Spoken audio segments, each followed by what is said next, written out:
मेरा नाम नाजिया है, नाजिया इस्माइल कुरैशी, और मैं उर्दू स्कूल में पढ़ती हूँ, जिला परिषद प्राइमरी उर्दू स्कूल झरी।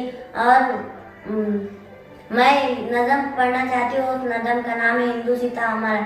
इस आसमां के नीचे ऐसी जमीन नहीं है, हर मुल्क में है खूबी लेकिन कहीं कहीं है। हिंदू सीता के अंदर जो चीज है हंसी, कहती है सारी दुनिया जन्नत निशानी इसको, हसरत से देखता है सारा जहान इसको, सारे जहां का प्यारा हिंदू सीता हमारा।